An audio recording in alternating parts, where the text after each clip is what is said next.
دوسری جنگ عظیم کے بعد کوریا دو حصوں میں بٹ گیا۔ ساؤتھ امریکہ کے کیمپ میں چلا گیا جبکہ نارتھ سوویت یونین کے زیر اثر آیا۔ ناظرین کرام، نارتھ کوریا نے کم خاندان کے زیر اثر ایک ایسی حکومتی ساخت اپنائی جس کا مقصد مکمل کنٹرول تھا۔ 1953 میں کورین جنگ ختم ہوئی مگر ذہنی اور جغرافیائی تقسیم آج تک برقرار رہے۔ نارتھ کوریا کا سیاسی فلسفہ جوچے کہلاتا ہے جس کا مطلب ہے خود انحصاری۔ کاغذ پر یہ خود مختاری کا پیغام دیتا ہے مگر عملی طور پر اس کا مطلب بیرونی دنیا سے مکمل کٹاؤ ہے۔ دنیا میں بہت سے ممالک آمریت یا سخت حکومت رکھتے ہیں مگر نارتھ کوریا کی خصوصیت اس کی مکمل تنہائی ہے۔ یہ ملک دنیا کے کسی بھی دوسرے معاشرے، نظام یا اقدار سے براہ راست جڑا ہوا نہیں۔ یہی وجہ ہے کہ اسے عموماً ہرمیٹک اسٹیٹ یعنی بند ڈبہ کہا جاتا ہے۔ نارتھ کوریا میں صرف ایک سیاسی جماعت ہے جسے ورکرز پارٹی آف کوریا کہتے ہیں۔ انتخابات ہوتے ہیں مگر تمام امیدوار حکومت کے منظور شدہ ہوتے ہیں، یعنی اپوزیشن کا نام و نشان بھی نہیں ہوتا اور نہ ہی عوام کے پاس انتخاب کا حق ہوتا ہے۔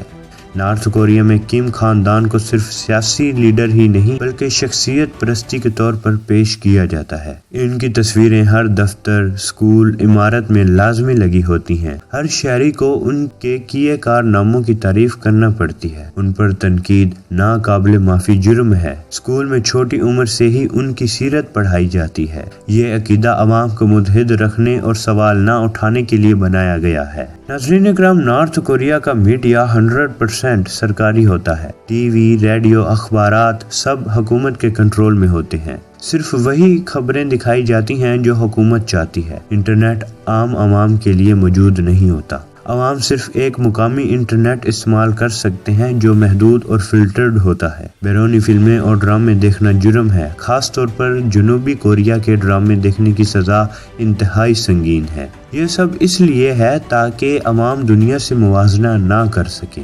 نارتھ کوریا دنیا کے ان چند ممالک میں سے ایک ہے جہاں نہ عوام باہر جا سکتے ہیں، غیر قانونی طور پر بھاگنے پر سخت سزائیں دی جاتی ہیں، خاندانوں کو بھی سزا مل سکتی ہے، نہ کوئی باہر والا آسانی سے اندر آ سکتا ہے، غیر ملکی سیاح محدود جگہوں کا دورہ کر سکتے ہیں، وہ بھی نگرانی کے ساتھ، آزادانہ گھومنے پھرنے کی اجازت بالکل نہیں۔ غیر ملکی اگر کوئی تصویر یا ویڈیو غلط لیتا ہے تو اس پر پکڑ ہو سکتی ہے۔ ناظرین کرام، نارتھ کوریا کی معیشت دنیا کے عام نظام سے مختلف ہے۔ سرکاری کنٹرول شدہ معیشت، ذاتی کاروبار کی سخت محدودیت، خوراک اور ضروریات زندگی کی تقسیم حکومت کے ذریعے ہوتی ہے۔ عالمی پابندیوں کے باعث معاشی مشکلات بھی ہوتی ہیں۔ ناظرین اکرام، ظاہری طور پر نارتھ کوریا مذہبی آزادی کی بات کرتا ہے مگر عملی طور پر چرچ، مسجد یا دوسرے مذاہب کی حقیقی آزادی بالکل نہیں ہے۔ مذہبی سرگرمیوں پر نظر رکھی جاتی ہے، ریاست کو دیوتا جیسی تقدیس دی جاتی ہے، ہر چیز کو ریاست کے نظریے کے مطابق ہی چلانا ہوتا ہے۔ نارتھ کوریا میں ایک مشہور چیز جسے لیبر کیمپس کہتے ہیں،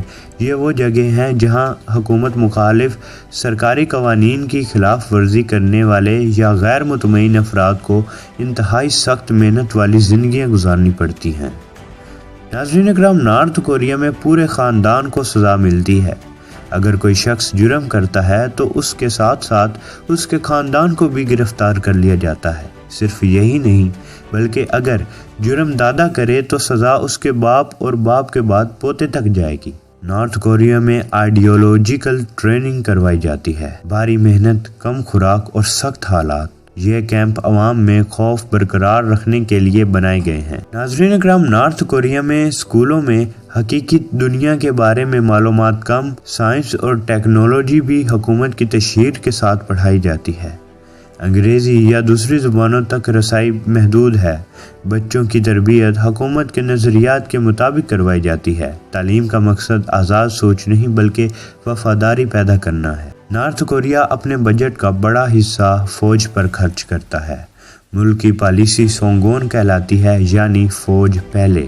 ناظرین اکرام، جہاں دنیا آج 2025 میں چل رہی ہے لیکن نارتھ کوریا آج بھی 50 سال پیچھے ہے۔ نارتھ کوریا نے خود کو مکمل طور پر بیرونی دنیا سے کاٹ رکھا ہے۔ یہاں حکومت کا کنٹرول زندگی کے ہر پہلو پر ہے، سوچ سے لے کر سفر تک، میڈیا سے لے کر معیشت تک اور تعلیم سے لے کر روزمرہ کے فیصلوں تک۔ ناظرین اکرام، یہ تھی ہماری آج کی ویڈیو. ملتے ہیں ایک اگلی شاندار ویڈیو میں، تب تک کے لیے اللہ حافظ.